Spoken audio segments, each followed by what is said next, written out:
আপনি তো দীর্ঘদিন আওয়ামী লীগের রাজনীতি করছেন এবং বর্তমানে উত্তর জেলা আওয়ামী লীগের সাধারণ সম্পাদকের পদে আছেন।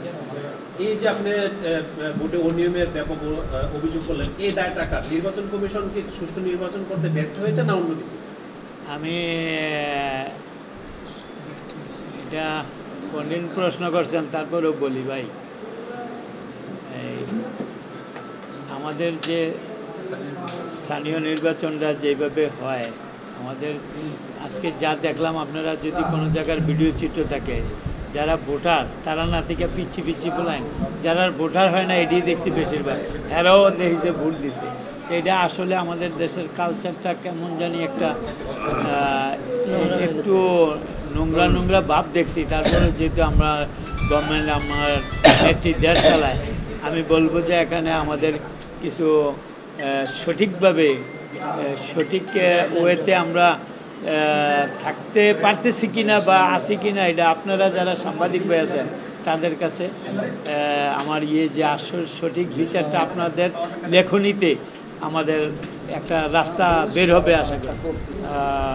আমাদের জাতীয় নির্বাচন গেছে 4 মাস পূর্বে, 4 মাস পরে আবার এই উপজেলা নির্বাচন। এই উপজেলা নির্বাচনে দেবিদ্বারে আপনারা গত কিছুদিন আগে দেখলাম যে অনেক পত্রিকায় দেবিদ্বারের তাণ্ডব, অনেক পত্রিকায় আইছে দেবিদ্বার লাসনগরী, অনেক পত্রিকা আসছে, তারপরে অনেকে দাঁড়াইতে চায় না। তো আমার ওয়াইফ বলল, এভাবে যদি ভয় পাইয়া আমরা রাজনীতি ছেড়ে দেই তাহলে তো এটা রাজনীতি হবে না। তাইলে আমি বললাম কী করে দেবো, কেউ না দাঁড়াইলে আমি দাঁড়াবো। তাই দেখলাম আমার মিসেস যেহেতু মহিলা আওয়ামী লীগের জেলার নেত্রী ছিল, তো সাহসটা যেহেতু বাড়ছে, তো করো। তো উনি রাজি হলেন। আবার ওই আফওয়া আমাদের সাথে একত্রতা ঘোষণা করলো, মহিলা ভাইস প্রেসিডেন্ট, ভাইস চেয়ারম্যান। তখন আমি বললাম ঠিক আছে আপনারা করেন। আমি গত শর্ট সময় 13 তারিখে বাছাই হলো, তারপরে এর আগে 2 তারিখে প্রার্থীটা করলো। করার পরে আমি চিন্তা করলাম যেহেতু আমার ওয়াইফ দাঁড়াইছে, আমার যাওয়া দরকার। আমি এই মাঠে আনাচে কানাচে ঘুরে বেড়াইছি এই কয়েকদিন, আবার বিভিন্ন অফিস আদালতে সব জায়গায় সঠিকভাবে যাতে নির্বাচনটা হয়, অনেক কাগজপত্র অ্যাপ্লিকেশনও সাবমিট করছি, সন্ত্রাসীর তালিকাও দিছি।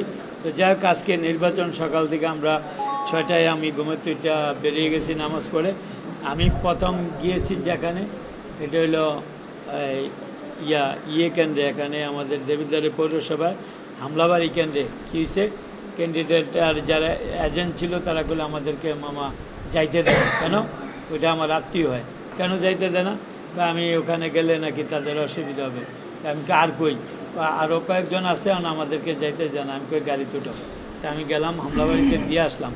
দিয়ে আসার 1 ঘন্টা পরে টেলিফোন পাইলাম কি ওরে মারতে আসে। আর বাইরে যেটি আইতেছিল তারা ওই দূরে যেখানে পুলিশ প্রশাসন বা যেখানে র্যাব প্রশাসন, যেখানে ম্যাজিস্ট্রেট আইসে ওই জায়গায় নামে, কিন্তু তারা একটু দূরে আমাদের এজেন্টদেরকে মাইরা বাইর করে দিয়ে আবার ওখানে দাঁড়ায় রয়েছে, কোনো ভোটার আসতে দেয় না। তা আমি এটার পরে গেলাম হইলো দামতি গিয়ে দেখলাম একই চিত্র, মানে যেখানে পুলিশ বা আছে এখানে লোকজন নাই, লোকজন হইলেও দূরে, মানে ওখান থেকে ভোটারও আসতে বাধা দেয় এবং যারা এজেন্ট তাদেরকে বাইর করে দিচ্ছে। তা আমি আবার এখানেও এজেন্ট ঢুকাইলাম, গেলাম হইলো দুয়ারিয়া গিয়ে দেখলাম যে সুন্দর একটা সুষ্ঠু পরিবেশে ভোট হচ্ছে, ভোটারও আছে এবং সঠিকভাবে সকলেই কাজ করতে আসছে। গেলাম এখান থেকে তেবাড়িয়া গিয়ে দেখি কোনো লোকজনই নাই, কোনো ভোটারই নাই। তারপরে ওখানে কি করলাম, যে ওখানে দাঁড়িয়েছে, ওখানে 3 রাস্তার মাথায় 3 বাহিনী দাঁড়িয়েছে, লোক, মানে ভোটারও আসতে দেয় না, এজেন্টও আসতে দেয় না। ওখানে গিয়ে আমি পুলিশদেরকে বলার পর, ম্যাজিস্ট্রেটকে বলার পর আমার এজেন্ট ঢুকাইলো। এজেন্ট দিয়ে আমি গেলাম রাজামের কেন্দ্রে, ওই আপনার এটা হলো তেবাড়িয়া কেন্দ্রে। ওখানে যাওয়ার পরে একই অবস্থা, ভোটারও অনেক দূরে, সামনে কোনো ভোটার নেই। কী হয়েছে, তো আমাদেরকে আসতে দেয় না। মহিলারা কয় ভাই আমরা তো ভোট দিতে যাইতে চাই, কিন্তু আমাদেরকে মারে। এক মহিলার রাজামের, এরপরে গেলাম রাজামের কেন্দ্রে, ওই পাড়ায় এক মহিলার নাকের জিনিস এইভাবে আশ্রয়ে নিয়ে গেছে। মহিলারা কইছে যদি যাও তাহলে তোমরা ভাই, যদি ওদিক যাবে না। এরপরে গেলাম, মানে এইভাবে আমি দক্ষিণ এলাকায় রাজামের, দামতি, তারপরে বাণী দিয়া কত জায়গায় গেলাম। গিয়া বাণীতে আসাদনগর গেলাম, কী হয়েছে, কয় যে আমি কইলাম ভোট কী হয়েছে, কয় সুষ্ঠুভাবে হইতে আছে। ভিতরে গেলে আমাদের কোনো এজেন্ট নাই। আমার এজেন্ট নাই, কী হয়েছে, কয় যে এখানে আপনাদের এজেন্ট আসে নাই। পরে আমি টেলিফোন দিলাম, লোকজন আর বিশ্রাই ব্যানার টেলিফোন ধরে না। পরে ম্যাজিস্ট্রেট গিয়ে আবার আমার পিএসকে ধরে ফেলছে। আপনি আসছেন কেন? ম্যাজিস্ট্রেট চ্যালেঞ্জ করছে যে আমাদের এজেন্ট নেই, এই জন্য আসছি। মানে আপনাদের এজেন্ট নেই তো? ম্যাজিস্ট্রেট সাহেব আবার ওখানে নামাজ পড়ে বলল, কয় এখন তো নামাজের সময়, এই সময় আজান দিছে 12:30, আজান দিতে আছে। এখন তো দেখা গেল যে এই নামাজের সময় আপনারা নামাজ পড়বেন, মুরব্বী দেখা যাচ্ছে না। এসা কথা বলেন তো, ওনাদের এজেন্ট কোথায়? কয় আমরা ওনাদের এজেন্ট দেখি নাই। তারপরে সত্য হইলে আমার পিএসএ ছাড়লো। পরে ওখান থেকে চলে আসলাম, একজনকে একটু ভোট হয়ে গেছে কেন, এখানে ভোট আছে 4000 না 3500, ভোট কাস্ট হয়ে গেছে 3000 ওই সময়ের মধ্যে। তো বুঝলাম। পরে একজনকে কি স্যার এনে কেটে বলছে। প্রশাসন আমি যা দেখেছি, আমরা যেখানে টেলিফোন করছি সেখানে গেছে, যাওয়ার সময় তারা তো গ্রুপ ওয়াইজ দূরে থাকে, দূরের থেকে বললে দেয় ভিতরে যারা আছে যে প্রশাসন আইতেছে, ওই সামনে ভালো পরিবেশ। ভিতরে গেলে দেখে যে কোনো ভিতরে যায় না, অনেকে পুলিশ বা তারা বাইরে থাকে। ওখানে ভিতরে যারা ছিল প্রিসাইডিং অফিসার তারা তো ওই যে টেবিলে বই দিয়ে দেয়, তার বাইরের থেকে গিয়া টেবিলে বসে, যেহেতু আমাদের এজেন্ট নাই, বই দিয়ে সিলমাইরে আইসা যায়, আবার বই দিয়ে আসলে আবার গিয়া আইসা যায়।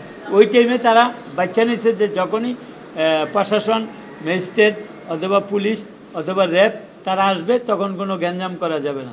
তখন ওই আমাদের যেগুলো দেখেছি ম্যাজিস্ট্রেট প্লাস কি বলে এটা র্যাব পুলিশ দেখেছি, খুব সুন্দর পরিবেশে ঘুরতেছে, আইতেছে যাইতেছে, কিন্তু ভোটার নাই।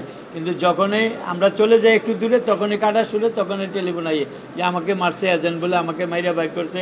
যারা নাই তারা কাছেও যাইতে জানা, ভোটারও যাইতে জানা, তারা ভিতরে বইয়ে বইয়ে বই কাটে। পরবর্তী পদক্ষেপ তো গভর্নমেন্ট, আমাদের জননেত্রী শেখ হাসিনার যে সরকার, ওনার নির্বাচন কমিশন আছেন, আমাদের নির্বাচন কমিশনে আমরা অ্যাপ্লিকেশন এখন টিউনো সাহেবকে, এসিলেন্ট সাহেবকে, ডিসি সাহেবকে, এসপি সাহেবকে জানাইছি, ওসি সাহেবকে জানাইছি। তারা বলছে নির্বাচন কমিশনে অ্যাপ্লিকেশন দেন, সরকারিভাবে উপর থেকে যে নির্দেশ আসবে আমরা সেই নির্দেশ মোতাবেক কাজ করব। আপনি তো দীর্ঘদিন আওয়ামী লীগের রাজনীতি করছেন এবং বর্তমানে উত্তর জেলা আওয়ামী লীগের সাধারণ সম্পাদকের পদে আছেন। এই যে আপনি ভোটে অনিয়মের ব্যাপক অভিযোগ করলেন, এই দায় টাকা নির্বাচন কমিশন কি সুষ্ঠু নির্বাচন করতে ব্যর্থ হয়েছে না অন্য কিছু? আমি এটা কঠিন প্রশ্ন করছেন, তারপরেও বলি ভাই, আমাদের যে স্থানীয় নির্বাচনটা যেভাবে হয়, আমাদের আজকে যা দেখলাম, আপনারা যদি কোনো জায়গার ভিডিও চিত্র থাকে, যারা ভোটার তারা না থেকে পিচ্ছি পিচ্ছি বলেন, যারা ভোটার হয় না এটাই দেখছি বেশিরভাগ, এরাও দেখি যে ভোট দিছে। এটা আসলে আমাদের দেশের কালচারটা কেমন জানি একটা একটু নোংরা নোংরা ভাব দেখছি। তারপরে যেহেতু আমরা গভর্নমেন্ট, আমার নেত্রী দেশ চালায়, আমি বলবো যে এখানে আমাদের কিছু সঠিকভাবে সঠিক ওয়েতে আমরা থাকতে পারতেছি কিনা বা আছি কিনা, এটা আপনারা যারা সাংবাদিক ভাই আছেন তাদের কাছে আমার যে আসল সঠিক বিচারটা আপনাদের লেখনীতে আমাদের একটা রাস্তা বের হবে আশা করি।